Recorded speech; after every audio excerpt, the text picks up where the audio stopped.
The gunshot echoed across the dusty plains of Montana Territory in 1878, sending Violet Foster fleeing from the only home she'd known for the past 5 years. Blood stained her hands, not her own, as she ran through the darkness, her heart pounding against her ribs like a wild Mustang trying to break free.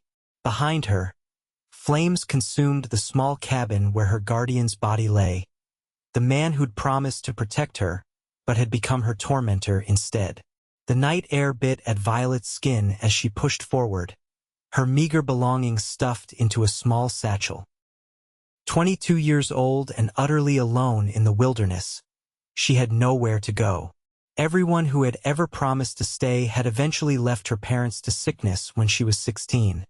And now James Crawford, her father's former business partner, dead by his own evil design. Violet hadn't meant to pull the trigger, but when he'd come at her with that knife, eyes wild with whiskey and rage, her body had acted on instinct. Violet walked through the night, following the North Star. By dawn, her legs trembled with exhaustion, and her throat burned with thirst. In the distance, she spotted the silhouette of a small-town Willow Creek, if she remembered correctly from her rare trips to purchase supplies.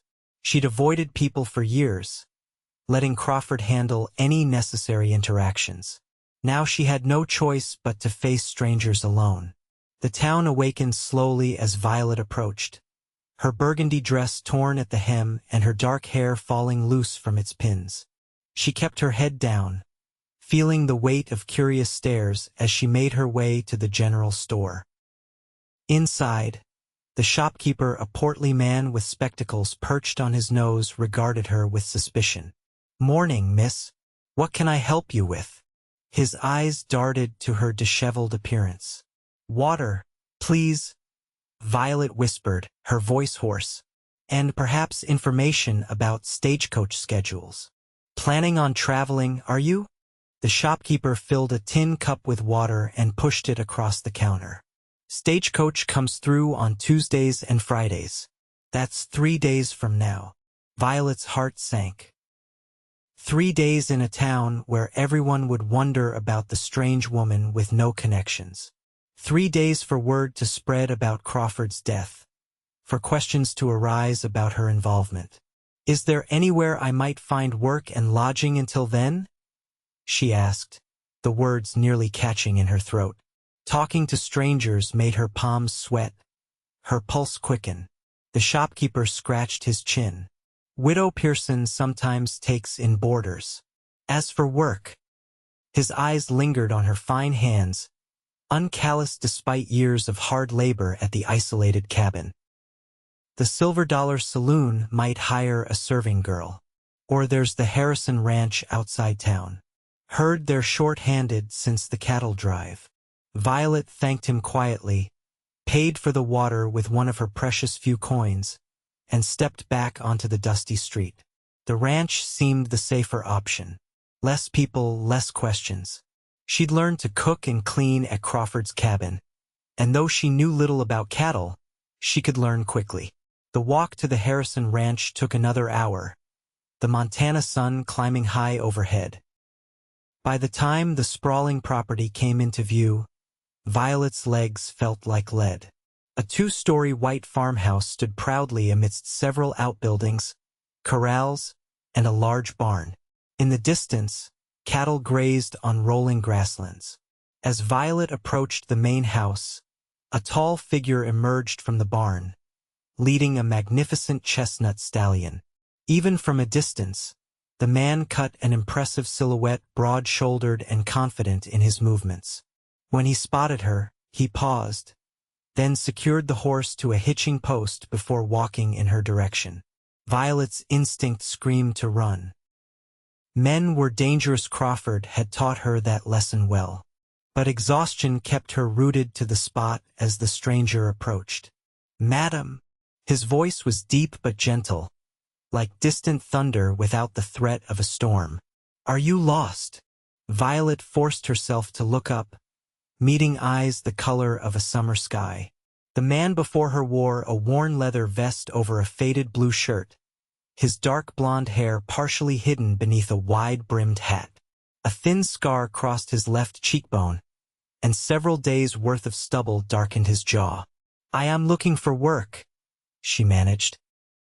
"The shopkeeper in town mentioned you might need help."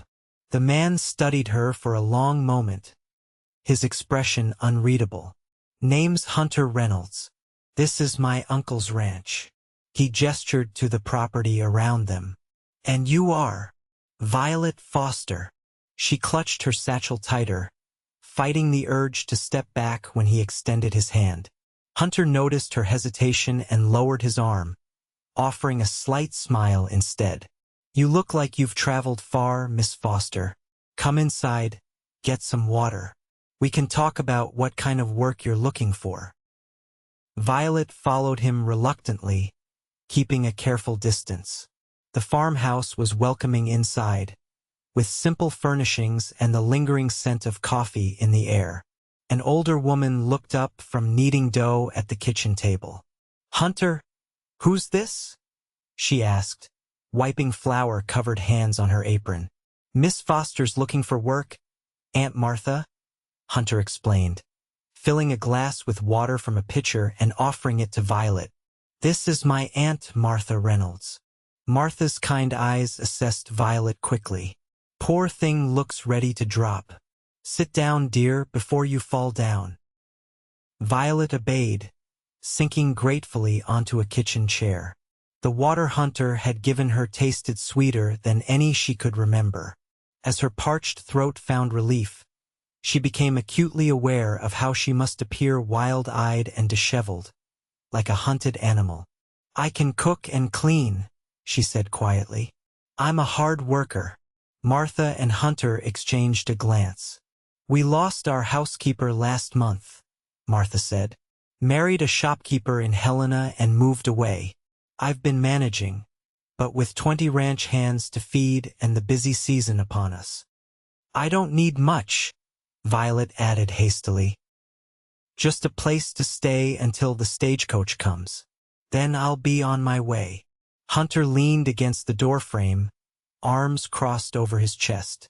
"Where are you headed?" The question caught Violet off guard. She hadn't thought beyond escape. "East," she said vaguely. "I have family in St. Louis." The lie came easily, born of necessity. Hunter's eyes narrowed slightly, but he nodded. "Well, we can certainly use the help until then. We've got a small room off the kitchen that was the housekeeper's. It's yours if you want it." Relief flooded through Violet, followed immediately by suspicion. People didn't offer help without expecting something in return.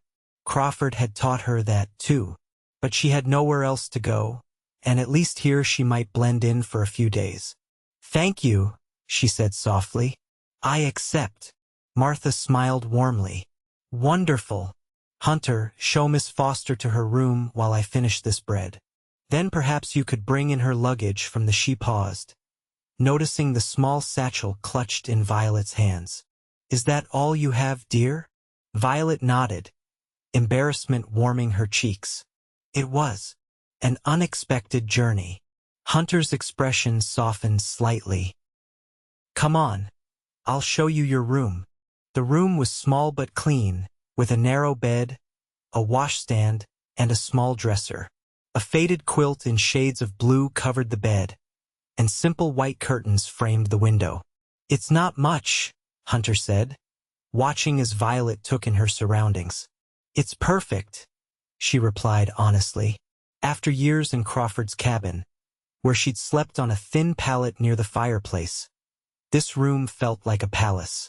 Hunter lingered in the doorway. "Dinner's at 6. Until then, rest. You look like you need it." He hesitated, then added more quietly, "You're safe here, Miss Foster, whatever you're running from. It won't find you at the Harrison Ranch." Before Violet could respond, he turned and left, his boot heels echoing down the hallway. She stood frozen, heart hammering against her ribs. How had he known she was running? Was her fear that obvious? She moved to the window, watching as Hunter strode back toward the barn, his long legs covering ground quickly. For the first time since fleeing Crawford's cabin, Violet allowed herself to breathe deeply. The room smelled of lavender and clean linens. Outside, the sounds of ranch life continued, men calling to one another, horses nickering, the distant lowing of cattle. Normal sounds, safe sounds. Violet unpacked her meager belongings: a spare dress, a nightgown, her mother's silver hairbrush, and the small revolver that had saved her life. She tucked the weapon beneath the mattress, then splashed water on her face from the basin on the washstand. Her reflection in the small mirror above it startled her. Dark circles shadowed her green eyes, and her normally pale skin was smudged with dirt. Her dark auburn hair hung in tangles past her shoulders. She did her best to make herself presentable, then lay down on the bed, intending to rest for just a moment. Instead, exhaustion claimed her immediately, pulling her into the first dreamless sleep she'd had in years. When Violet awoke, golden afternoon light streamed through the window. For a disorienting moment, she didn't recognize her surroundings. Then memory returned: Crawford, the gunshot, her desperate flight through the night. She sat up quickly, heart racing, before remembering where she was. The Harrison Ranch. Safety, at least temporarily. A knock at the door startled her. "Miss Foster? It's Martha. Dinner will be ready soon if you'd like to freshen up." "Thank you," Violet called. "I'll be right there." She rose, smoothing her rumpled dress and attempting to tame her hair with her fingers. A pitcher of fresh water had appeared on the washstand while she slept, along with a small bar of soap. The kindness of this simple gesture brought unexpected tears to her eyes, which she quickly blinked away. When Violet emerged from her room, the kitchen was alive with activity. Martha directed two young ranch hands who were carrying enormous pots to a long table set up on the covered porch outside. The tantalizing smell of beef stew made Violet's stomach growl audibly. Martha turned at the sound, smiling. "There you are, dear. You look much better after some rest. Would you mind carrying these biscuits out? The men are washing up now." Violet took the basket of golden biscuits, following Martha outside where 3 long tables had been set up. The sight of so many place settings made her pulse quicken. How many men worked on this ranch? "We feed the hands here rather than in a separate bunkhouse," Martha explained, noticing Violet's wide eyes. "Hunter's Uncle William started the tradition years ago, said it made for better loyalty, treating the men like family instead of hired help." "Where is Mr. Reynolds?" Violet asked, arranging the biscuits on the table. A shadow crossed Martha's face. "William took ill last winter. Pneumonia. He's been bedridden ever since. Hunter runs things now, though William still makes the big decisions when he's strong enough." Before Violet could respond, men began filing onto the porch, their faces weathered from sun and wind, hands rough from hard work. They nodded respectfully to Martha and regarded Violet with curious but polite glances. She kept her eyes lowered, uncomfortable under their scrutiny. Hunter arrived last, freshly shaven and wearing a clean shirt. He took a seat at the head of the center table, gesturing for Violet to sit beside Martha near him. The meal began with a brief prayer offered by one of the older ranch hands, and then the men fell to eating with hearty appetite. Conversation flowed around Violet as she ate silently, savoring the rich stew and soft biscuits. It had been so long since she'd eaten at a proper table with others.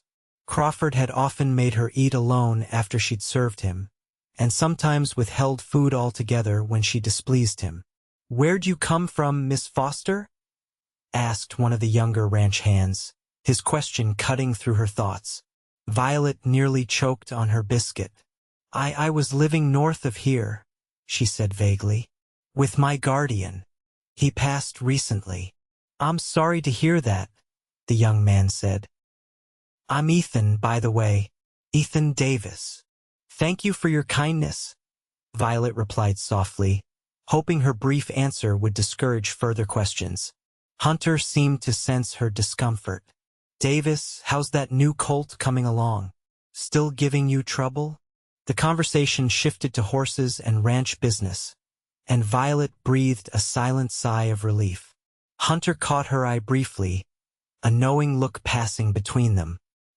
He had deliberately steered attention away from her, and she felt a flicker of gratitude. After dinner, as the ranch hands dispersed to their evening duties or leisure time, Violet helped Martha clear the tables. The older woman protested at first, but Violet insisted. "It's the least I can do for your hospitality," she said, carrying a stack of plates into the kitchen. "Besides, if I'm to be your housekeeper until the stagecoach comes, I should earn my keep." Martha smiled warmly. "You're a sweet girl, Violet, and a welcome help indeed." As they worked side by side washing dishes, Martha chatted easily about the ranch and its inhabitants. Violet learned that Hunter had come to help his uncle 5 years earlier after leaving a life as a respected lawman in Colorado. The ranch had prospered under his management, becoming one of the most successful operations in the territory.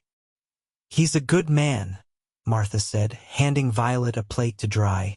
"Tough when he needs to be, but fair. The men respect him.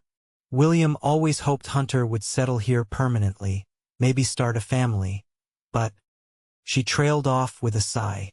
"Well, Hunter keeps his own counsel on such matters." Violet said nothing, uncomfortable with the personal turn in the conversation. She had no interest in Hunter Reynolds's marital prospects or lack thereof. Her plan was simple: work hard, keep to herself, and leave on the Friday stagecoach before anyone could connect her to Crawford's death. Later that night, as Violet lay in her small but comfortable bed, she heard the soft strains of a guitar drifting through her partially open window. Curious, she rose and peered out into the moonlit yard. Hunter sat alone on the bottom step of the porch, guitar in his lap, playing a melancholy tune. His face, illuminated by the silver moonlight, looked younger, more vulnerable than it had during the day. For a moment, Violet allowed herself to wonder about the man. What sorrows had etched that scar on his face? What memories haunted him as he played alone in the darkness?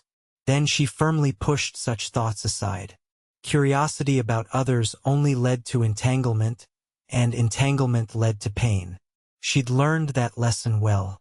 She closed the window softly and returned to bed, but Hunter's haunting melody followed her into dreams filled with running shadows and distant gunshots.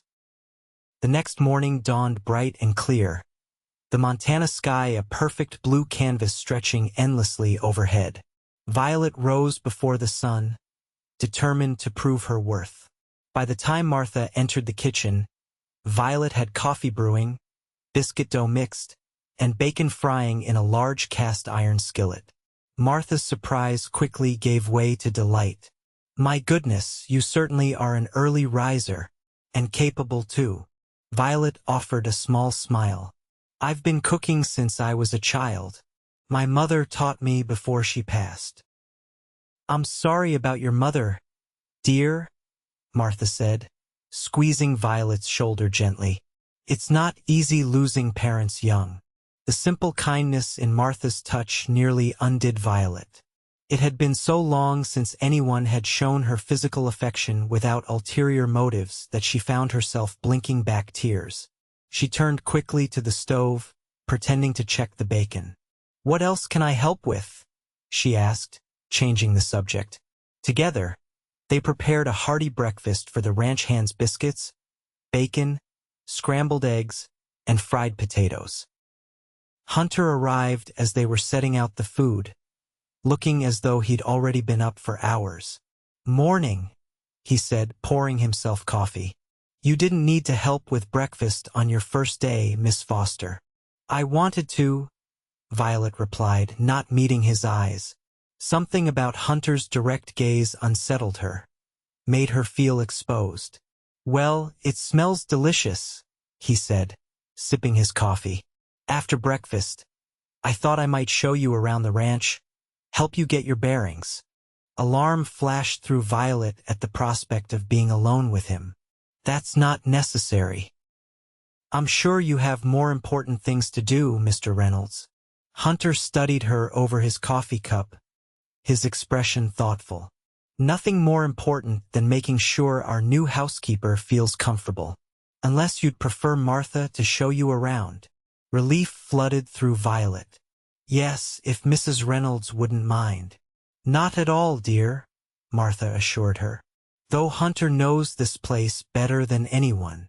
Hunter nodded, seemingly unbothered by Violet's rejection. As you wish, Miss Foster. I'll be checking the north pasture today if you need me, Aunt Martha. As the ranch hands filed in for breakfast, Violet kept her head down, focusing on refilling coffee cups and keeping the platters of food replenished. She could feel curious glances, hear whispered questions about who she was and where she'd come from. Each inquiry sent a spike of anxiety through her chest. What if someone recognized her? What if word of Crawford's death had already spread? After breakfast, Martha showed Violet the rest of the house, including William Reynolds's room upstairs. The elderly man was asleep when they looked in, his breathing labored, his once robust frame now thin beneath the bed covers. Doctor comes from town once a week to check on him, Martha explained as they closed the door softly. He says it's just a matter of time now. William's lung never really recovered from the pneumonia. I'm sorry, Violet said sincerely. Martha wiped a tear from her eye. He's had a good, long life. Built this ranch from nothing. Raised his daughter Hunter's mother right here. She married a man from Colorado, and that's where Hunter grew up. But he's a Reynolds through and through. The tour continued downstairs, where Martha showed Violet the pantry, cellar, and laundry room. The house was well organized and clean, but Martha's relief at having help was evident in every explanation she offered. Usually we do a big laundry day on Mondays, Martha explained. The men bring their things to the back porch on Sunday nights. It's a full day's work with all these shirts and jeans. Let me tell you, I don't mind hard work, Violet assured her. In truth, physical labor was far preferable to idleness. When her hands and mind were busy, she had less time to dwell on fears and memories. Throughout the day, Violet threw herself into her new duties. She helped Martha prepare lunch for the ranch hands, scrubbed the kitchen floor until it shone, and began taking inventory of the pantry supplies. Working alongside Martha was easy. The older woman was kind but not intrusive, offering guidance without hovering. By late afternoon, Violet's muscles ached pleasantly from honest work, and for brief moments, she almost forgot she was running for her life. Almost. The sound of horses approaching drew both women to the front window. Hunter rode at the head of a small group of ranch hands, his tall figure straight and confident in the saddle. As they dismounted near the barn, one of the men said something that made the others laugh, including Hunter. His smile transformed his serious face, erasing years and revealing glimpses of dimples beneath his stubbled cheeks. He doesn't laugh enough these days, Martha commented, following Violet's gaze. Too much responsibility too young. Violet stepped away from the window, uncomfortable with being caught staring. Should we start dinner preparations? Martha nodded, but her knowing smile made Violet's cheeks warm. The older woman clearly misinterpreted Violet's interest in Hunter. She wasn't admiring the man, merely assessing a potential threat, as she did with everyone. The fact that he was handsome was irrelevant. All men were dangerous, regardless of their appearance or manner. Crawford had taught her that well. As dusk fell, Violet helped serve another hearty meal to the hungry ranch hands. This time, Hunter made a point of introducing her properly to each man, giving her their names and positions on the ranch. It was an overwhelming flood of information, but she appreciated his effort to make her feel included rather than an outsider to be speculated about. Miss Foster will be with us until Friday's stagecoach, Hunter explained. In the meantime, she's helping Aunt Martha with the house and meals. I expect you all to show her the same respect you'd show any lady. The men nodded their understanding, though Violet noticed a few curious glances exchanged. Clearly, they wondered about her story, a young woman arriving alone with only a small satchel, planning to leave just as quickly. She kept her eyes on her plate, wishing she could disappear. After dinner, as Violet was washing dishes, she heard raised voices from the front porch. Curious, she moved to the kitchen window. Hunter stood facing a man on horseback, a stranger whose fancy clothes marked him as someone from town rather than a ranch hand. I'm telling you, Reynolds, she matches the description, the stranger was saying, his voice carrying clearly through the evening air. Young woman, auburn hair, traveling alone. Sheriff in Helena's asking questions after a cabin fire up north. Found a body inside, but they think someone else was living there too. Violet's blood turned to ice. The basin she was holding slipped from her fingers, crashing to the floor and shattering into pieces. Martha rushed into the kitchen at the sound. Violet, are you hurt, dear? Violet couldn't speak. Her legs threatened to give way beneath her as panic clawed at her throat. They were looking for her. They knew about Crawford. How long before they connected her to his death? How long before they came for her? Martha's concerned face swam before her eyes. Violet, you're white as a sheet. I'm fine, Violet managed, her voice barely a whisper. Just clumsy. I'll clean this up. As she knelt to gather the broken pieces, she heard Hunter's reply to the stranger. Haven't seen anyone matching that description, Jenkins.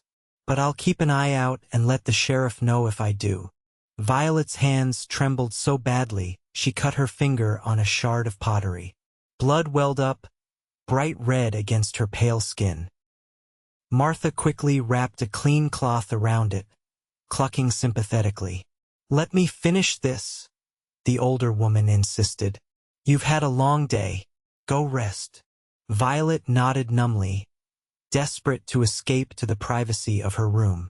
As she slipped through the kitchen door, she nearly collided with Hunter entering from the porch. His eyes widened at the sight of her bandaged hand. You're hurt, he said, reaching for her before seeming to think better of it and dropping his hand. It's nothing, Violet replied, avoiding his gaze. Had he seen her listening? Did he suspect her now? Excuse me, I am not feeling well. She brushed past him, feeling his eyes follow her as she hurried to her room. Once inside, Violet leaned against the closed door, heart hammering. Her time was running out. She needed to leave before questions became accusations, before Sheriff Jenkins connected her to Crawford's death. But where could she go? The stagecoach wouldn't arrive for another 2 days, and striking out alone on foot would only make her more visible, more vulnerable. She was trapped. Violet retrieved the revolver from beneath her mattress, checking that it was still loaded. One bullet remained. She'd fired the rest into the air while fleeing Crawford's cabin, hoping to scare off any potential pursuers. Now she had just one chance left if cornered. A soft knock at her door made her jump, hastily shoving the gun back under the mattress. Miss Foster? May I speak with you? Hunter's deep voice came through the wood. Violet smoothed her skirt, trying to compose herself. Yes, Mr. Reynolds? When she opened the door, Hunter stood with his hat in his hands, expression somber. May I come in? What I have to say shouldn't be overheard. Fear turned Violet's limbs to lead. This was it, he knew. She'd be arrested, tried for murder, maybe even hanged. But refusing would only confirm his suspicions. Wordlessly, she stepped aside. Hunter entered but remained near the door, keeping a respectful distance between them. He spoke softly, his eyes intent on her face. A man from town just brought news of a cabin fire north of here. Helena's sheriff is asking questions about a young woman who might have been living there. Violet said nothing, her throat too dry for words. Hunter continued, his voice steady. I told him I hadn't seen anyone matching that description. Confusion replaced fear as Violet processed his words. You lied to him? Why? Hunter's blue eyes searched hers. Because I recognize fear when I see it, Miss Foster. And whatever you're running from, you don't strike me as someone who's done wrong without good reason. You don't know me, Violet whispered. No, Hunter agreed. I don't. But I've learned to trust my instincts. He paused, then added, if you want to tell me what happened, I'll listen. If not, that's your right. But know this, you're safe here until that stagecoach comes. I give you my word. Tears burned behind Violet's eyes at the unexpected kindness. How long had it been since someone had offered help without demanding something in return? Since someone had looked at her and seen a person worth protecting rather than using? Thank you, she managed, the words painfully inadequate. Hunter nodded, settling his hat back on his head. Get some rest, Miss Foster. Tomorrow's another day. After he left, Violet sat on the edge of her bed, mind reeling. Hunter Reynolds had just lied to protect her, a woman he barely knew. It made no sense. In her experience, people didn't take risks for strangers without expecting payment eventually. Yet something in Hunter's steady gaze, in the conviction behind his words, made her want to believe him. The thought was as terrifying as it was alluring. Trust was a luxury she couldn't afford, a weakness that had cost her dearly in the past. Still, as she lay down to sleep that night, her hand no longer reached for the revolver beneath the mattress. Instead, she found herself remembering the quiet strength in Hunter's voice when he promised she was safe. It had been so long since she'd felt anything resembling safety that the very concept seemed foreign, like a language she'd once known but had forgotten through disuse. Sleep came fitfully, dreams of fire and gunshots interspersed with images of steady blue eyes promising protection. By dawn, Violet had made her decision. She would stay until the stagecoach came, keeping to herself and giving no one reason to question her presence. Then she would disappear, leaving the Harrison Ranch and its mysterious owner behind. The simplicity of the plan calmed her. 2 more days. She could manage that. Morning brought another busy day of chores. Violet threw herself into her work with renewed determination, scrubbing and cooking and mending as if physical labor could somehow erase her troubles. Martha watched her with concern but asked no questions, for which Violet was profoundly grateful. Hunter left early with several ranch hands to check cattle in the high pastures, saying they might not return until after dinner. His absence should have been a relief, one less person to avoid, one less pair of knowing eyes. Instead, Violet found herself glancing toward the door whenever footsteps approached, inexplicably disappointed when it wasn't him. The day passed in a blur of domestic tasks.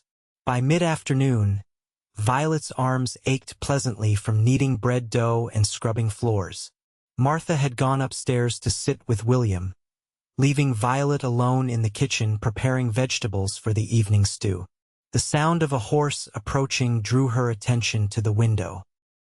A lone rider was making his way up the drive, not one of the ranch hands, but the same well-dressed man from town who had spoken with Hunter the previous evening. Jenkins, Hunter had called him. Panic fluttered in Violet's chest.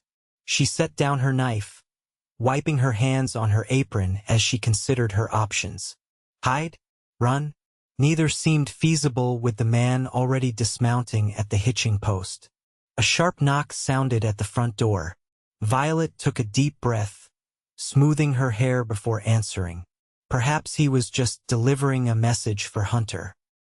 "Good afternoon, madam," Jenkins said when she opened the door, removing his hat with exaggerated politeness. His small eyes took in her appearance with unsettling thoroughness. "I don't believe we've been formally introduced." Thomas Jenkins, at your service. I own the bank in Willow Creek. Mr. Jenkins, Violet acknowledged, keeping her voice steady despite her racing heart. Mr. Reynolds isn't here at the moment. He's checking the high pastures. Actually, it's you I came to see, Mississippi? Foster, Violet supplied reluctantly. Violet Foster. Jenkins smiled, the expression not reaching his eyes. May I come in, Miss Foster? I have some questions that might be better discussed privately. Every instinct screamed at Violet to refuse, to slam the door and run. Instead, she found herself stepping aside, allowing Jenkins to enter the cool dimness of the ranch house. She led him to the parlor, leaving the door open so Martha might hear if she called for help. Jenkins settled himself on the sofa, still watching Violet with that calculating gaze. I won't waste your time, Miss Foster. I think you might be able to help me with some information regarding a cabin fire north of here. James Crawford's property. Violet's mouth went dry. I'm afraid I don't know what you're talking about, Mr. Jenkins. I've only just arrived in the area. Is that so? Jenkins leaned forward. Because I knew Crawford, did business with him occasionally, and he mentioned having a young woman living with him. His ward, he called her. His eyes narrowed. A young woman with auburn hair, like yours. There must be many women with auburn hair in Montana Territory, Violet replied, fighting to keep her voice from trembling. Now, if you'll excuse me, I have dinner preparations. Crawford owed me money, Jenkins interrupted, his pleasant facade slipping. A considerable sum. I believe you know where he kept his valuables. Understanding dawned, cold and clear. This wasn't about the law at all. Jenkins wasn't concerned about Crawford's death. He simply wanted to collect a debt, by any means necessary. I'm sorry, Mr. Jenkins, but you're mistaken. I don't know this Crawford person. Jenkins stood, moving closer to Violet. I don't think I am mistaken, and I don't think the sheriff would be very interested to know that Hunter Reynolds is harboring a fugitive, particularly a woman suspected of murder. Before Violet could respond, a new voice joined the conversation, low, dangerous, and unmistakably Hunter's. Is that a threat, Jenkins? Both Violet and Jenkins turned to find Hunter standing in the doorway, still in his riding clothes, dust covering his boots and hat. His face was calm, but his eyes held a cold fury that sent a chill down Violet's spine. Jenkins recovered quickly, offering an insincere smile. Reynolds, I was just having a friendly chat with Miss Foster here. Didn't sound friendly to me, Hunter said, stepping into the room. Sounded like blackmail. A misunderstanding, Jenkins insisted, reaching for his hat. I'll be going now. Hunter blocked his path. Before you go, understand this Miss Foster is under my protection. Anyone who threatens her threatens me. And you don't want me as an enemy, Jenkins. The banker's face flushed with anger, but he nodded stiffly.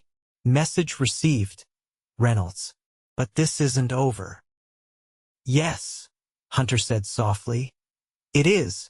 He moved aside, allowing Jenkins to leave. The front door slammed moments later, followed by the sound of hoofbeats rapidly receding down the drive. Violet stood frozen in place, emotions warring within her, relief at Hunter's timely arrival, fear at Jenkins's threats, and confusion at Hunter's declaration of protection. Why would he risk his reputation, possibly even legal trouble, for her? Are you all right? Hunter asked, his voice gentler now as he turned to face her. How much did you hear? Violet asked, unable to meet his eyes. Enough. Hunter removed his hat, running a hand through his hair. Jenkins is a vulture. Always has been. If Crawford owed him money, he'll try to collect it any way he can. I should leave, Violet whispered. Tonight, before I bring more trouble to your home. No. The firmness in Hunter's voice made her look up, surprised. Running now would only confirm whatever suspicions Jenkins has. The stagecoach comes tomorrow. One more day, then you can go wherever you please. Why are you helping me? The question burst from Violet before she could stop it. You don't know me. You don't know what I've done. Hunter was quiet for a long moment, studying her face with those perceptive blue eyes. 5 years ago, he finally said, I was a lawman in Colorado. There was a woman in our town, Mary Caldwell. Husband beat her regularly. Everyone knew it, but no one did anything. Not even me. His jaw tightened at the memory. One night, he came at her with an axe. She shot him dead. When I found her, she was just sitting there beside his body, staring at nothing. Violet's heart pounded as Hunter continued, his voice low and intent. I should have arrested her. That was the law. Instead, I helped her stage it to look like a break-in gone wrong. Got her on a train east the next day. He met Violet's gaze directly. Never regretted it for a moment. You gave up being a lawman because of her? Violet asked softly. Hunter nodded. Couldn't wear the badge after that. Came here instead, to help Uncle William. His lips curved in a sad smile. So you see, Miss Foster, I don't need to know exactly what happened in that cabin. Some men deserve what they get. Tears burned behind Violet's eyes at his understanding. For so long, she'd carried her fear and guilt alone. To have someone look at her without judgment, to offer protection instead of condemnation, it was almost more than she could bear. Thank you, she whispered, the words painfully inadequate. Hunter nodded, settling his hat back on his head. I'll have some of the men keep watch tonight, just in case Jenkins gets any ideas. Try to rest, Miss Foster. Tomorrow we'll be here soon enough.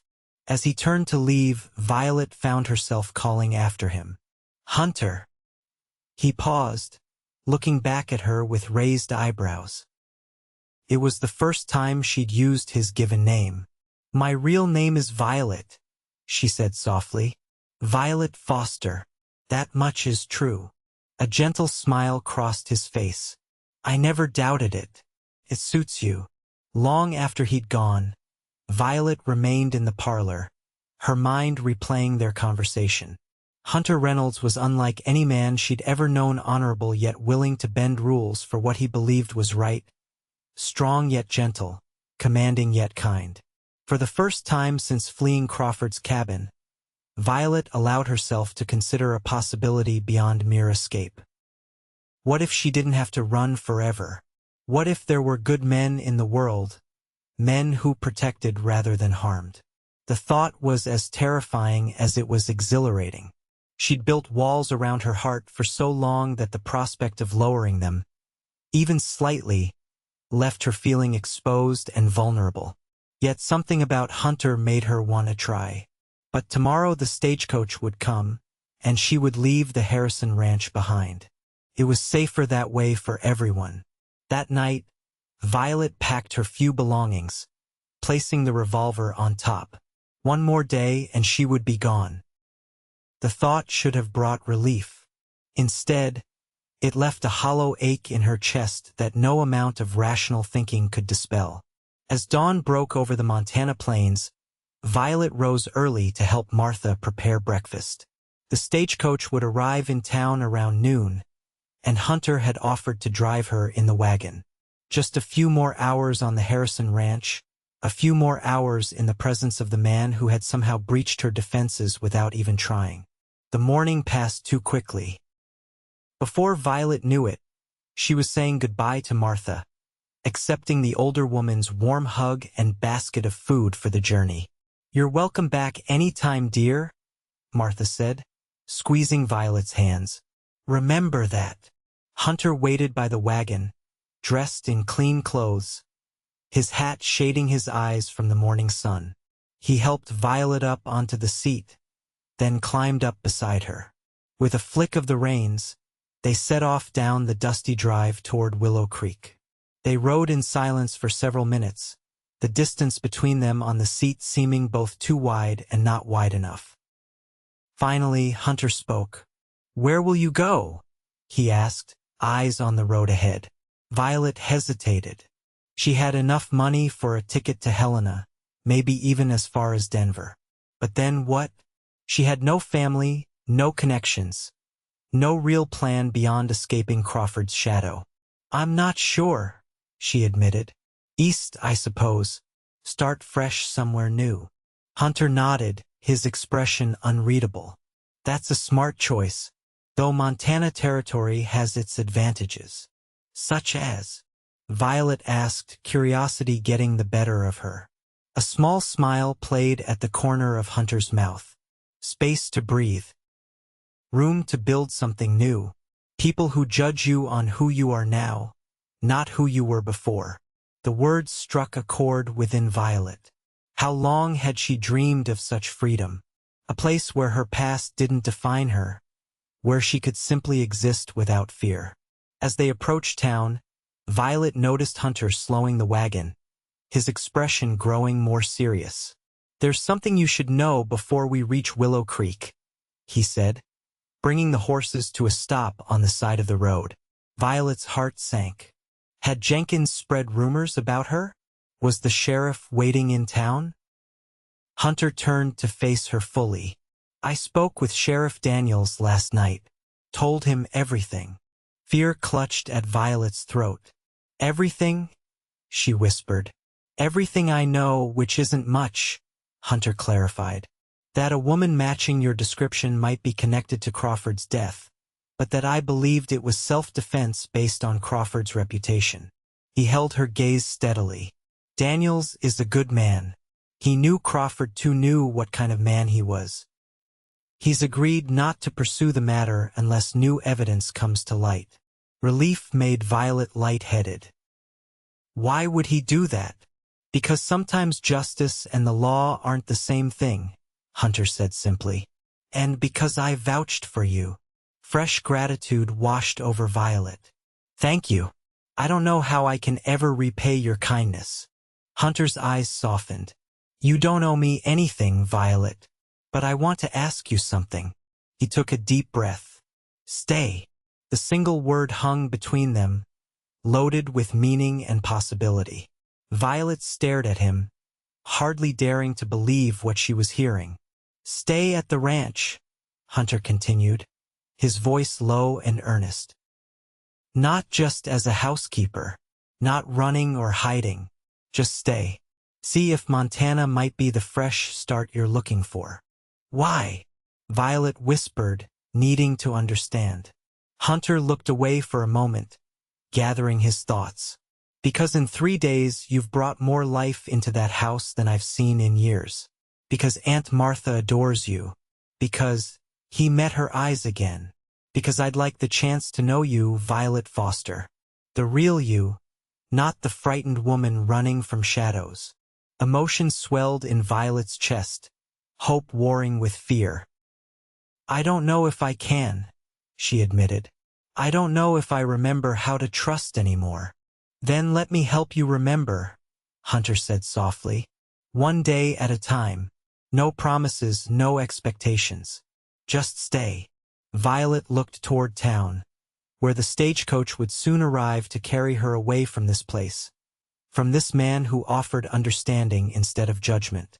Then she looked back at Hunter, studying his face, the lines around his eyes that spoke of both laughter and hardship, the quiet strength in his gaze, the patience with which he waited for her answer. For years, she had defined safety as isolation, believing that distance from others was the only protection from pain. But perhaps true safety wasn't about walls and barriers. Perhaps it was about finding someone who would stand beside you when the storms came. "One day at a time," she finally agreed, her voice barely above a whisper. "No promises." The smile that broke across Hunter's face was like sunrise after the longest night. "That's all I'm asking for." He turned the wagon around, heading back toward the Harrison Ranch, back toward a future neither of them could have imagined just days before. As the horses trotted steadily homeward, Violet felt something unfurling within her chest, a cautious, fragile hope that maybe, just maybe, she had found a place where she could stop running. One day at a time. 3 months later, the first snow of winter dusted the Harrison ranch in a blanket of pristine white. Violet stood on the front porch, wrapped in a woolen shawl, watching the delicate flakes drift from a pearl-gray sky. So much had changed since that summer day when Hunter had asked her to stay. Sometimes she could hardly believe the woman she was becoming, no longer constantly looking over her shoulder, no longer flinching at sudden movements or loud voices. "Beautiful, isn't it?" Hunter's voice came from behind her as he joined her on the porch, offering a steaming mug of coffee. Violet accepted it gratefully, savoring the warmth against her cold fingers. "I've never seen snow like this," she admitted. "Crawford's cabin was so isolated, and the windows were small. I never really looked at it properly." Hunter leaned against the porch railing beside her, close enough that she could feel his warmth, yet still maintaining the respectful distance he always kept. Over these months, he had been true to his word, no expectations, no pressure, just quiet support as she gradually learned to trust again. "First snow of the season is always special," he said. "Uncle William used to say it was the land putting on its Sunday best." Violet smiled at the thought. William Reynolds had passed peacefully in his sleep just a month earlier, with Martha and Hunter at his bedside. The ranch had mourned him deeply, but his legacy lived on in the thriving operation Hunter now officially owned. "How's Martha doing today?" Violet asked, sipping her coffee. Hunter's expression softened. "Better. She's making a list of what we need from town. Says keeping busy helps." Violet nodded in understanding. She had grown to love Martha dearly over these months, finding in the older woman the maternal guidance she'd lost when her own mother died. Martha, in turn, had embraced Violet like a daughter, teaching her not just about running a household, but about healing from the wounds of the past. "I thought I might ride into town tomorrow," Hunter said after a comfortable silence. "Would you like to come along?" Violet hesitated only briefly before nodding. "Yes, I'd like that." Her answer brought a smile to Hunter's face. These small victories, Violet willingly going to town, participating in conversations with the ranch hands at meals, allowing herself to be part of the community rather than hiding from it, seemed to please him more than any grand gesture could. The relationship between them had evolved gradually, like a delicate plant taking root. Hunter never pushed, never demanded, but his feelings were evident in countless small ways: the books he brought her from town, knowing her love of reading, the way he made sure she had the first cup of coffee each morning, the protective glances when visitors came to the ranch. And Violet, to her own surprise, found herself opening up to him little by little. She told him about her parents, about the lonely years with Crawford after their deaths, about the night she finally fought back when he came at her with the knife. Hunter listened without judgment, his steady presence a balm to wounds she'd thought would never heal.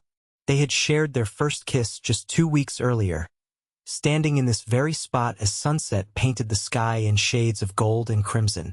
The gentleness of Hunter's touch, the reverence with which he'd held her face between his hands, it had brought tears to Violet's eyes, washing away the last shadows of Crawford's cruelty. "Penny, for your thoughts?" Hunter asked, drawing her back to the present. Violet turned to face him, studying the face that had become so dear to her. "I was thinking about how much has changed, how much I've changed." Hunter's blue eyes warmed. "For the better, I hope?" "Yes," she said softly. "For the better." He reached out slowly, giving her time to pull away if she wished, and tucked a strand of hair behind her ear. "You're stronger than you know, Violet Foster. Always were." The tenderness in his voice made her heart swell. Impulsively, she rose on tiptoe and pressed a kiss to his cheek. "Thank you for seeing that, even when I couldn't." Hunter's smile deepened, reaching his eyes and revealing those rare dimples. Easiest thing I've ever done. A comfortable silence fell between them as they watched the snow continue to fall, transforming the familiar landscape into something magical and new. Like me, Violet thought. Like us. I received a letter from Sheriff Daniels yesterday, Hunter said after a while, his voice casual but his eyes watchful. Violet tensed slightly. Despite the months that had passed, the fear of her past catching up with her never fully disappeared. Jenkins finally backed down, Hunter continued. Seems he found papers in Crawford's desk proving the debt had been settled months before Crawford died. Daniels says the case is officially closed. Relief washed over Violet like a cleansing rain. It's really over, she whispered. Hunter nodded, taking her free hand in his. You're free, Violet. Truly free. The realization hit her with unexpected force. For so long, she had been running first in body, then in spirit. Even after staying at the ranch, part of her had remained poised for flight, waiting for the moment when her fragile peace would shatter. But now, standing in the gentle snowfall with Hunter's warm hand around hers, Violet felt the last of her fear melt away. This was real. This was lasting. This was home. I love you, she said suddenly, the words rising from her heart before she could consider them. They hung in the cold air between them, as delicate and perfect as the snowflakes drifting around them. Hunter's eyes widened in surprise, then softened with such tenderness that Violet felt her heart might burst. I've loved you since the day you decided to stay, he said, his voice rough with emotion. Maybe even before that. He drew her closer, one hand cradling her face as if she were made of the most precious material. I'll spend the rest of my life earning your trust, Violet Foster. That's a promise. You already have it, she whispered, rising to meet his kiss. As their lips met, snow continued to fall around them, erasing old tracks and creating a clean canvas for new beginnings. Like the Montana winter covering the land with its pristine blanket, love had transformed Violet's wounded heart, healing scars she'd thought would pain her forever. She had arrived at the Harrison Ranch a stranger, fearful and alone, running from shadows she couldn't escape. She had found not just shelter but home, not just safety but belonging, not just a protector but a partner who saw her courage even when she couldn't see it herself. Hunter deepened the kiss, his arms encircling her waist with gentle strength. When they finally drew apart, his eyes held a question. Marry me, he said softly. Not today, not tomorrow, when you're ready, but promise me someday. Violet's heart soared with a joy she had never thought possible. Yes, she answered without hesitation. Someday soon. Hunter's smile could have melted the snow around them. He lifted her off her feet, spinning her in a circle that made her laugh out loud, a sound that still surprised her whenever it emerged. Setting her down gently, he pressed his forehead to hers. I'll build you a good life, Violet. That's a promise. We'll build it together, she corrected, her arms around his neck. That's my promise. As they stood embracing on the porch of what was now truly their home, Violet marveled at the journey that had brought her here. She had once believed that safety meant isolation, that trust was a luxury she couldn't afford, that love was a risk too great to take. Hunter Reynolds had proved her wrong on all counts, not with grand gestures or empty words, but by simply staying when everyone else had left, by believing in her worth when she couldn't see it herself, by offering his heart with patience and respect, allowing her the time and space to find her way back to trust. In the distance, ranch hands were emerging from the bunkhouse, their laughter carrying across the snow-covered yard. Martha appeared at the doorway behind them, calling that dinner was nearly ready. This was her family, now imperfect, unexpected, and more precious than anything she could have imagined when she fled into the night all those months ago. Shall we go in? Hunter asked, pressing a kiss to her temple. Before Martha comes looking for us. Violet nodded, but lingered a moment longer, committing this perfect moment to memory: the gentle fall of snow, the warmth of Hunter's embrace, the profound sense of peace that had finally settled in her heart. "Thank you for asking me to stay," she whispered. Hunter's eyes crinkled at the corners as he smiled. "Thank you for being brave enough to say yes." Hand in hand, they turned toward the warm light spilling from the windows of their home. Outside, the snow continued to fall, covering old paths and creating new ones.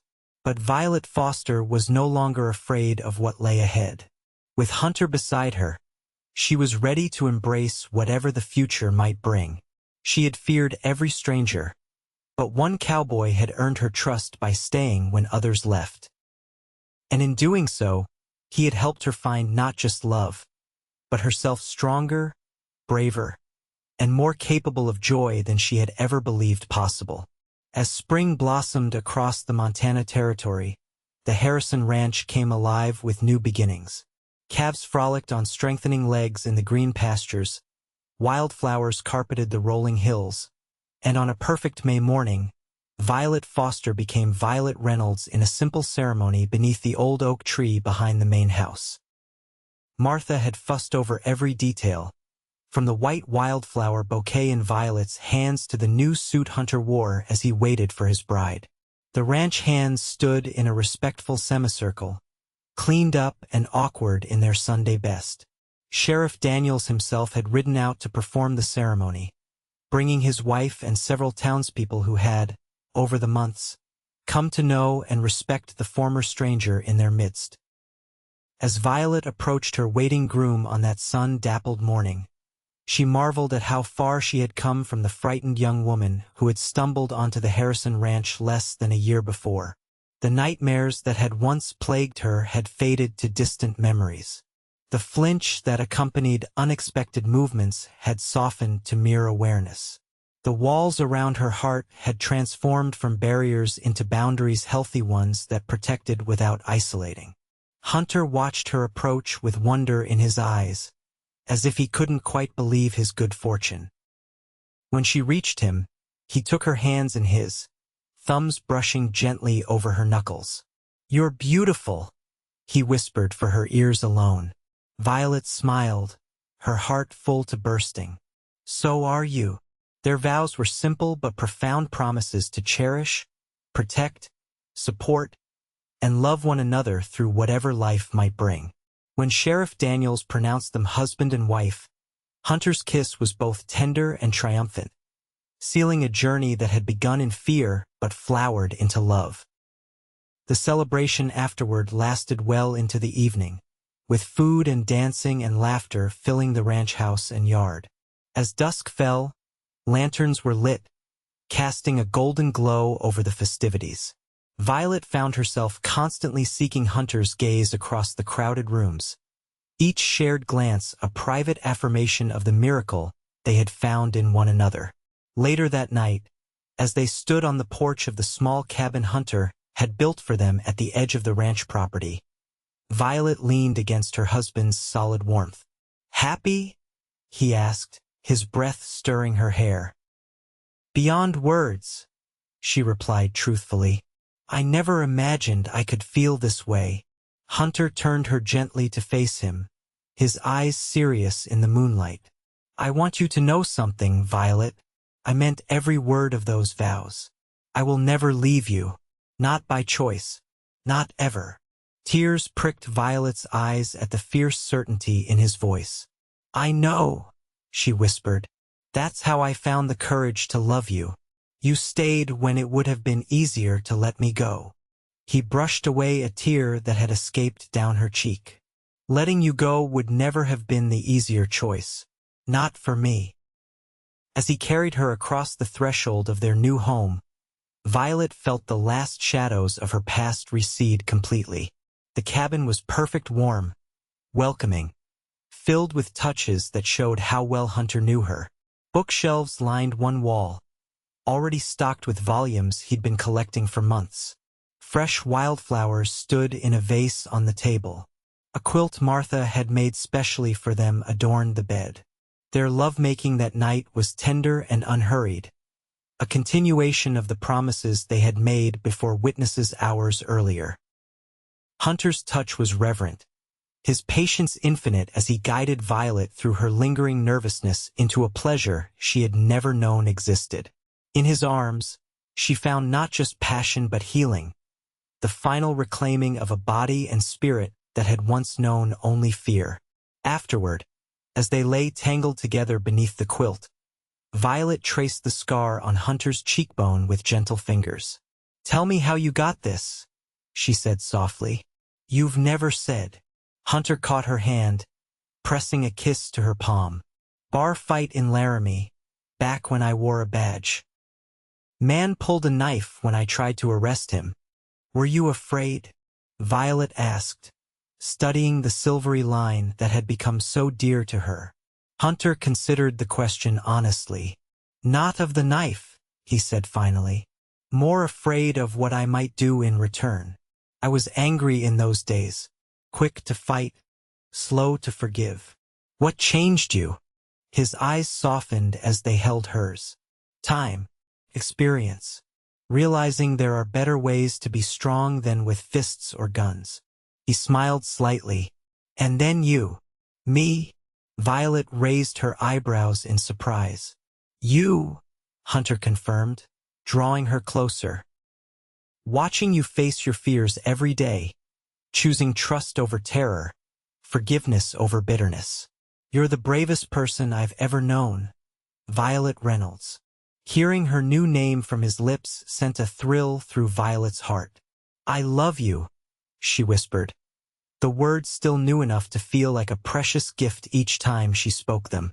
"And I love you," Hunter replied, "more than I have words to say." 5 years passed, filled with the rhythms of ranch life, having seasons and cattle drives, summer heat and winter blizzards, moments of hardship and stretches of joy. The Harrison Ranch prospered under Hunter's management, expanding its operations and reputation throughout the territory. Martha continued to oversee the main house, though she increasingly delegated responsibilities to the young woman she had come to think of as a daughter. And Violet bloomed like her namesake flower, growing in confidence and strength with each passing season. The townspeople of Willow Creek, initially curious and somewhat suspicious of the mysterious woman who had appeared suddenly at the Reynolds place, came to respect her quiet dignity and genuine kindness. When she established a small library in the back room of the general store, donating books and time to anyone interested in reading, even the most doubtful became admirers.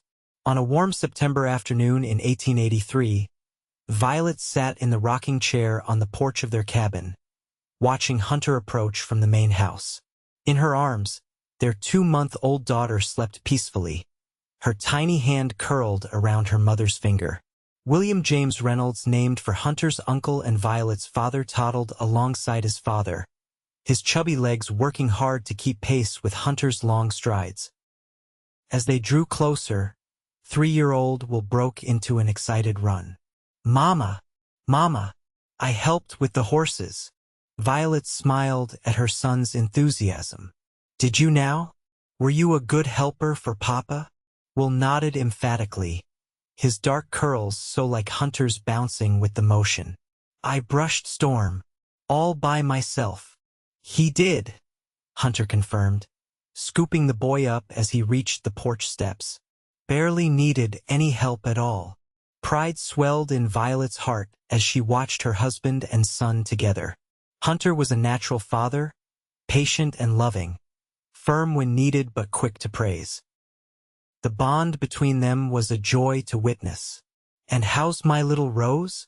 Hunter asked, leaning down to place a gentle kiss on their daughter's forehead.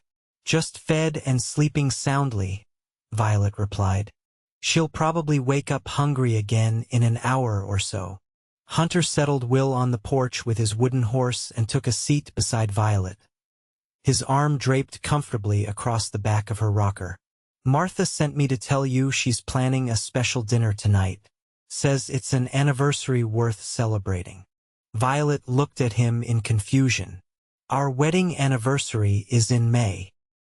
A smile played at the corners of Hunter's mouth. Not that anniversary. It's been 5 years today since you first arrived at the ranch. Surprise and pleasure warmed Violet's chest. She remembered that? We all did, Hunter said softly. That day changed everything, though I don't think any of us realized just how much at the time. Violet gazed down at her sleeping daughter, then over at Will, who was engrossed in an imaginary adventure with his toy horse. I certainly had no idea, she murmured. I was so afraid that day, of everything, of everyone. Hunter's hand came to rest on her shoulder, thumb gently stroking the side of her neck. You had good reason to be. I did, Violet acknowledged. But fear would have kept me from all of this. She looked up at her husband, heart full. From you, from our children, from the life we've built together. Hunter's eyes, as blue and steady as the day they'd met, held hers with understanding. Courage isn't about not being afraid, Violet. It's about facing that fear and choosing something better. Like trust, she said softly. Like trust, he agreed, leaning over to place a tender kiss on her lips. Little Rose stirred in Violet's arms, tiny face scrunching briefly before settling back into sleep. Violet smiled down at her daughter, marveling as always at the perfect blend of herself and Hunter in their children, Will with his father's dark curls and her green eyes, Rose with wisps of auburn hair and Hunter's straight nose. I was thinking, Hunter said after a comfortable silence, about expanding the house next spring. Add another bedroom, maybe a proper study for you. Violet raised an eyebrow. Are you planning on more children, Mr. Reynolds? A slow smile spread across Hunter's face. I wouldn't object, Mrs. Reynolds. Would you? Warmth bloomed in Violet's chest. Not at all, she said softly. Though perhaps we might wait until Rose is walking before we consider adding to our family. Hunter laughed, the sound still one of Violet's favorite things in the world. Fair enough. He rose, scooping Will up into his arms. We should head up to the main house. Martha will have my hide if we're late for her special dinner. Violet stood carefully, adjusting Rose against her shoulder. As they walked together toward the main house, Hunter carrying Will, Violet with Rose, their free hands linked between them, she found herself reflecting on the journey that had brought her here. The frightened young woman who had fled Crawford's cabin could never have imagined this future, a husband who cherished her, children who filled her days with wonder, work that fulfilled her, a community that respected her. She had been so certain that safety meant isolation, that trusting others would only lead to pain. Hunter had proven her wrong, not with grand gestures or flowery words, but with consistent presence. Day after day, he had shown her what real love looked like: patient, kind, protective without being possessive, strong without being controlling. He had given her the greatest gift imaginable, the freedom to heal, to grow, to become the woman she was meant to be. As they approached the main house, where Martha waited on the porch with a broad smile, Violet squeezed Hunter's hand. Thank you, she said simply. He glanced down at her, eyebrows raised in question. For what? For staying, Violet replied, when it would have been easier to let me go. Understanding softened Hunter's eyes. Easiest decision I ever made, he said, bringing their joined hands to his lips for a kiss. And the best. Martha welcomed them with open arms, exclaiming over how much Rose had grown just since morning and listening with exaggerated interest to Will's excited recounting of his horse-brushing adventure. As they entered the house filled with delicious smells and warm laughter, Violet felt a profound contentment settle in her heart. She had once feared every stranger, certain that anyone new represented potential danger. But one stranger, one steadfast, honorable man had taught her that some people were worth the risk of trust. By staying when others had left, Hunter Reynolds had not only earned her trust, but had shown her how to trust herself again.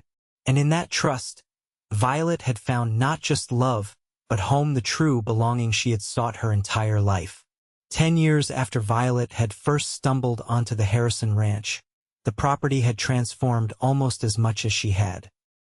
Now known throughout Montana Territory as the Reynolds Ranch, it had grown to 3 times its original size, with additional pastureland, breeding stock that commanded premium prices, and a reputation for fair dealings that brought business from as far away as Denver and San Francisco. The small cabin where Hunter and Violet had begun their married life had expanded into a comfortable home large enough for their growing family. Will, now 13, had his father's height and his mother's thoughtful nature. 8-year-old Rose was a spirited girl with her mother's auburn hair and her father's quick smile, and 5-year-old twins James and Elizabeth completed the family unexpected blessings who had arrived just when Hunter and Violet thought their family was complete. On a crisp October morning in 1888, Violet stood at the stove in their kitchen, preparing breakfast as the children rushed about in various stages of readiness for school. Hunter had been gone for nearly 2 weeks on a business trip to Denver, and the entire household eagerly anticipated his return later that day. "Mama, have you seen my arithmetic book?" Will called from the hallway. "I can't find it anywhere." "Check under your bed," Violet replied, flipping pancakes onto a waiting platter. "That's where it was last time." Rose appeared at Violet's elbow, already dressed with her hair neatly braided. "Can I help with anything?" she asked, ever her mother's little helper. Violet smiled down at her daughter. "You can pour the milk for the twins, please. Careful not to spill." As Rose carefully carried cups of milk to the table where the twins sat swinging their legs, Violet felt a familiar swell of gratitude. Her life was chaotic at times, exhausting often, but filled with a joy she had once thought impossible. A commotion at the front door drew everyone's attention. Will appeared in the kitchen doorway, face alight with excitement. "It's Papa. He's back early." The twins slid from their chairs with matching squeals of delight, racing toward the sound of heavy boots in the entryway. Rose followed only slightly more sedately, and even Violet found herself hastening her steps. Hunter stood in the doorway, travel-worn but smiling broadly as he gathered the twins into his arms. Will and Rose crowded close, all talking at once, eager to share everything he'd missed. When Hunter looked up and met Violet's eyes over their children's heads, the love in his gaze still had the power to make her heart skip. "Welcome home," she said softly. Hunter set the twins down gently and moved to embrace her, his arms solid and familiar around her waist. "Missed you," he murmured against her hair before capturing her lips in a brief but tender kiss. The children made appropriately disgusted noises, making both parents laugh. "All right, you hooligans," Hunter said, turning back to his children. "Let your mother finish breakfast, and then you can tell me everything I missed. After school." Amid groans of disappointment, the children returned to their morning preparations. Hunter followed Violet back to the kitchen, where she resumed her place at the stove. "You're early," she commented, sliding more batter onto the hot griddle. "We weren't expecting you until this afternoon." Hunter leaned against the counter beside her, stealing a piece of bacon from the waiting platter. "Caught an earlier train. Couldn't wait to get home." Violet smiled, warmth spreading through her chest at his words. Even after 10 years of marriage, Hunter still looked at her as if she were the most precious thing in his world. Even after the birth of 4 children, his touch still kindled fire in her blood. Even after a decade of everyday life together with its mundane chores, occasional disagreements, and shared responsibilities, he still spoke of coming home to her with genuine eagerness. "How was Denver?" she asked, pouring him a cup of coffee. Hunter accepted it gratefully. "Productive. Signed contracts with 2 new buyers, both willing to pay top dollar for our breeding stock." And he reached into his vest pocket, pulling out a small parcel wrapped in brown paper. "I brought you something." Violet wiped her hands on her apron before accepting the package. Inside was a small book bound in soft leather, a collection of poetry by Emily Dickinson.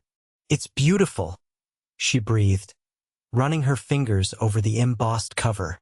"Thank you." Hunter's smile was tender. "The bookseller said these just arrived from back east. Made me think of you. A decade ago, such a thoughtful gift would have overwhelmed Violet with suspicion. What did he want in return? What was the hidden cost? Now, she simply rose on tiptoe to kiss her husband, heart full of uncomplicated gratitude. "I love it," she said. "And I love you." "I love you too," Hunter replied, his arms encircling her waist. "More today than yesterday." Their moment was interrupted by Will appearing in the doorway, now fully dressed for school with his books under his arm. "We're going to be late if we don't leave soon," he announced with all the seriousness of his 13 years. Hunter reluctantly released Violet. "Duty calls," he said with a wink. "I'll take them to school. You finish breakfast, and I'll be back to tell you all about Denver without little ears listening."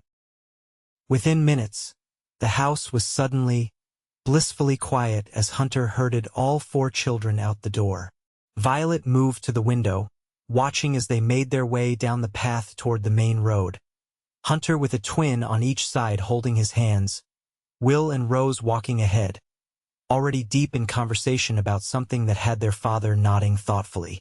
As they disappeared from view, Violet's mind drifted back to that first frightened day at the Harrison Ranch. If someone had told her then what her life would become, she would never have believed them. The wary, traumatized young woman she had been could never have imagined the happiness she now took for granted, children's laughter filling her home, a husband's loving embrace, a community's respect and acceptance. The journey hadn't always been easy. There had been setbacks, nights when nightmares from her past returned, days when trust felt impossible, moments when fear threatened to overwhelm the love she had found. But Hunter had been patient through it all, steady as the mountains on the horizon, offering support without pressure, love without conditions.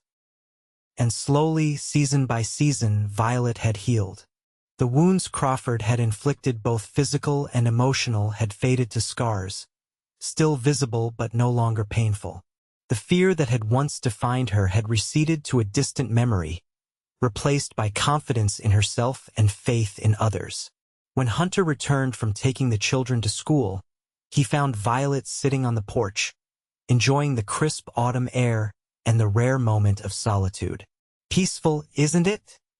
he asked, settling into the chair beside hers. Violet agreed, reaching for his hand. "Though I miss them already." Hunter chuckled. "Give it an hour. You'll be enjoying the quiet." They sat in comfortable silence for a while, watching golden leaves drift from the trees lining their driveway. Finally, Violet turned to study her husband's profile, the strong jaw now sporting distinguished touches of gray in his stubble, the crow's feet at the corners of his eyes that spoke of a life filled with laughter, the scar on his cheekbone that had long ago become simply another beloved feature rather than a reminder of violence. "What is it?" Hunter asked, feeling her gaze. "Do I have breakfast on my face?" Violet smiled, shaking her head. "No. I was just thinking about how different my life would have been if I hadn't stumbled onto this ranch that day." Hunter's expression sobered. "I think about that too sometimes. How close we came to never meeting. Or meeting but not connecting," Violet added. "If you hadn't been the kind of man who noticed fear and responded with kindness instead of suspicion." Hunter squeezed her hand. "If you hadn't been brave enough to stay that first night, despite your terror. We'd have missed all of this." Violet finished softly, gesturing to encompass their home, the ranch beyond, the life they had built together. Hunter brought her hand to his lips, pressing a kiss to her knuckles. "I thank God every day that you found the courage to trust me, Violet, even a little." even just enough to stay that first day. And every day after, she whispered. Later that afternoon, as they walked hand in hand to meet the children at the schoolhouse, Violet reflected on the profound truth she had discovered through loving Hunter Reynolds.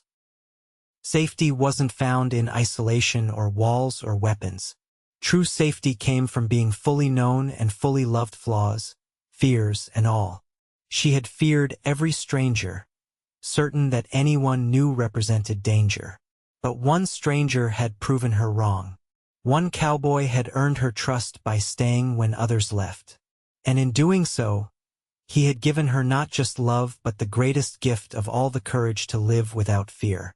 As their children ran to meet them, faces alight with the day's adventures, Violet felt Hunter's arms slip around her waist. She leaned into his familiar strength, heart overflowing with gratitude for the man who had taught her to trust again and the beautiful life that trust had made possible. In the years that followed, the Reynolds family continued to thrive. Will grew into a thoughtful young man who shared his father's love of the land and his mother's quiet strength.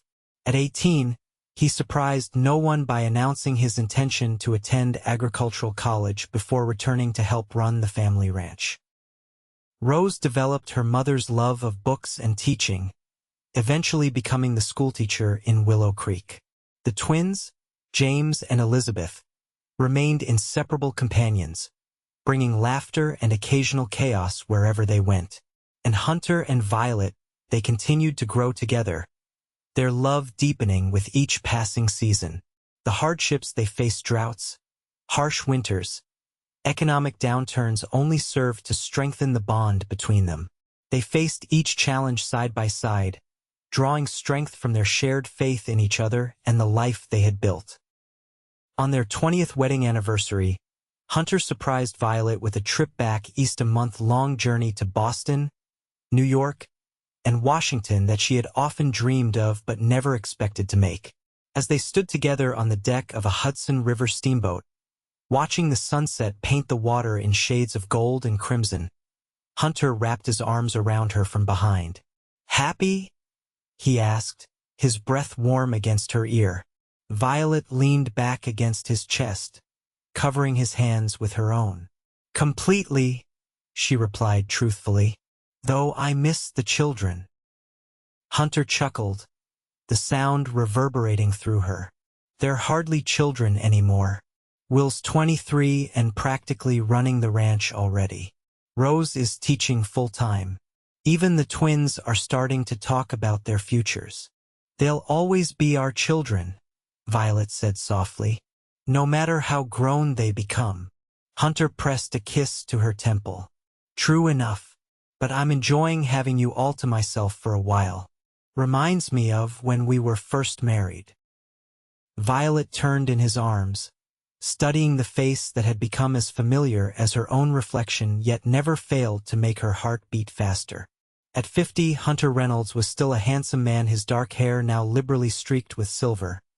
His tall frame still powerful, though perhaps carrying a few more pounds than in his youth. His blue eyes as clear and compelling as the day they'd met. "I love you," she said simply. "More today than yesterday." Hunter smiled, recognizing their long-standing exchange. "Less than tomorrow," he completed, lowering his head to capture her lips in a tender kiss. Later that night, as they lay together in their hotel room, Violet traced idle patterns on Hunter's chest, her thoughts drifting back through the years they had shared. "Do you ever wonder what your life would have been like if I hadn't come to the ranch that day?" she asked softly. Hunter was quiet for a moment, his hand gently stroking her hair. "Sometimes," he admitted, "I imagine I'd have kept on as I was running the ranch, doing my duty, existing rather than living." He tilted her chin up to meet his gaze. "You brought color back into my world, Violet. Before you, everything was muted." Tears pricked at Violet's eyes. "Before you, I didn't believe in safety," she whispered. "I didn't believe in home or trust or love. You taught me all of that." "We taught each other," Hunter corrected gently. That's what makes it real. When they returned home to Montana, their children greeted them with enthusiastic embraces and 1,000 questions about their travels. The ranch had prospered in their absence, thanks to Will's capable management and the loyal ranch hands who had been with them for years. That night, as Violet prepared for bed in their comfortable bedroom, she caught sight of her reflection in the mirror. At 42, her auburn hair showed strands of silver, and fine lines had appeared at the corners of her eyes and mouth. But there was a serenity in her expression, a quiet confidence that would have been unimaginable to the frightened young woman who had once fled through the night with blood on her hands and terror in her heart. Hunter appeared behind her, meeting her eyes in the mirror as his hands came to rest on her shoulders. "What are you thinking about?" he asked. Violet smiled, covering one of his hands with her own. "About how far I've come. How far we've come." "A good journey," Hunter said softly. "The best?"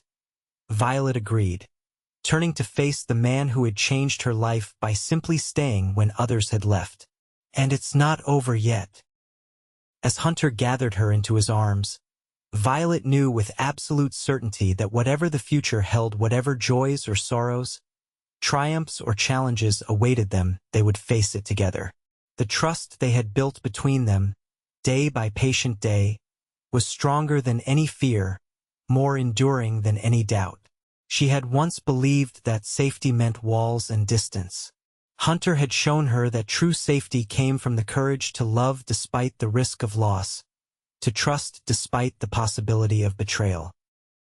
In his steady presence, she had found not just protection but partnership, not just shelter but belonging.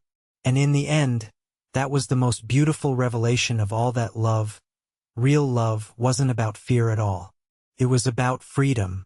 Freedom to become your best self. Freedom to grow and change and heal. Freedom to build a life filled with purpose and meaning. As the years continued to pass, Violet and Hunter watched their children build lives of their own while taking over full management of the ranch. Rose marrying the new doctor in town, the twins finding their separate paths while maintaining their close bond. Grandchildren came, bringing new joy and purpose to their later years. And through it all, their love remained constant as the Montana sky overhead, enduring as the mountains on the horizon. What had begun in fear had blossomed into the kind of love stories were made of, not perfect, not without challenges, but real and lasting and true. On quiet evenings, they still sat together on their porch, watching the sun set over the land they both loved. Sometimes they spoke of the past, of the journey that had brought them together. More often, they simply enjoyed the comfortable silence that comes from knowing another soul completely and being known in return. For Violet Reynolds, once a frightened girl who feared every stranger, life had become an unexpected gift rich with love, full of purpose, and completely, wonderfully free of the fear that had once defined her. All because one cowboy had earned her trust by staying when others left. And in that staying, he had taught her the most important lesson of all, that some people are worth the risk of trust, and that opening your heart, despite the danger, is the only way to truly live.